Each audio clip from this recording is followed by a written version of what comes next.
Relationship అంటే in my opinion it's a Nobel relationship, it's an ideal relationship. గుర్తుంచుకోండి, ఆ ఇద్దరు సంబంధం మామూలు సంబంధం కాదు.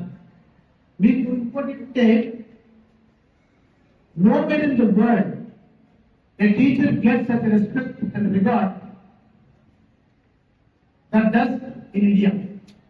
గుర్తుంచుకోండి, ఇండియాలో వస్తున్నంత గౌరవం అంటే ఉపాధ్యాయుడికి భారతదేశంలో ఉన్నంత గౌరవం టీచర్ మీకు చేసిన some of the countries, in some countries they treat teacher as a friend, మా స్నేహితులా చూస్తారు. In some countries they treat teacher as God, భగవంతుడిలాగా treat చేసే దేశాలు ఉన్నాయి కొన్ని దేశాలు, very few countries. Teachers very few countries అక్కడ భగవంతుడితో సమానంగా చూస్తాయి ఎవరిని teacher. But you know there is only one country, ఒకే ఒక దేశం ఇన్ దిస్ వరల్డ్, ప్రపంచంలో, wear teacher is more respected then God.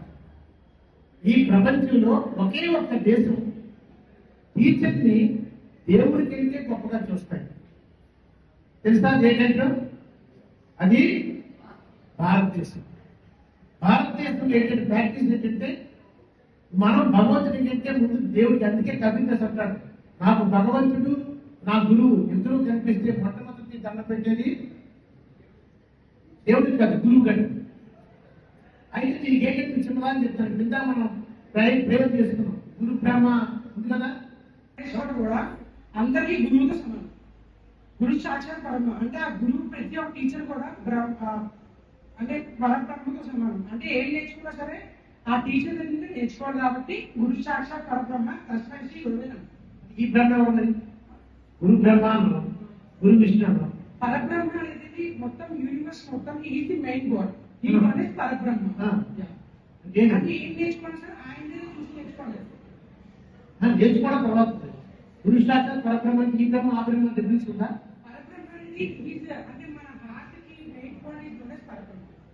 అంటే ఓ బ్రహ్మ సార్ నమస్తే, అర్థం మీకు? మీ పేరు? మనోజ్ గుప్తా. మనోజ్ గుప్తా. Manoj Gupta, very good. ఏం చదువుతున్నావు? BCom first year. బీకామ్ వస్తే ఎవరు మీ ఫాదర్ ఏం చెప్తారు? మరి చూసారు మీకు డిఫరెన్స్ అనుకుంటే, ఆ బ్రహ్మ ఈ బ్రహ్మ. పరబ్రహ్మ, పరబ్రహ్మ అంటే అది ఒక శుద్ధ చైతన్య తద్బ్రహ్మ, గురు విష్ణు గురుదేవ మహేశ్వరు అంటూ గురు సాక్షాత్ పరబ్రహ్మ. అంటే ఈ పరబ్రహ్మ అంటే మీకు చెప్పిన శుద్ధ చైతన్య తత్వం.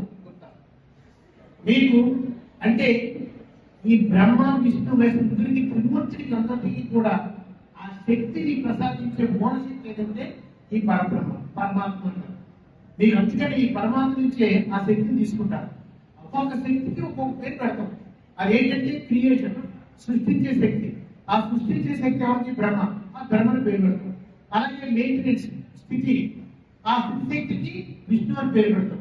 అదేవిధంగా లయ శక్తి, ఆ లయ శక్తికి ఈశ్వరుడికి పేరు పెట్టాం. బట్ ఈ శక్తి కూడా సోర్స్ ఆఫ్ ఎనర్జీ ఏంటంటే పరమాత్మ. సో అందులో అర్థంగా ఈ బ్రహ్మ విష్ణు మహేశ్వరుల కంటే గొప్పవాడని చెప్తూ పరమాత్మతో పోల్చారు. ఏదైతే సోర్స్ ఆఫ్ ఎనర్జీ దాంట్లో ఈ టీచింగ్ పోల్చారు. బాగా చెప్పావా? I'm so happy.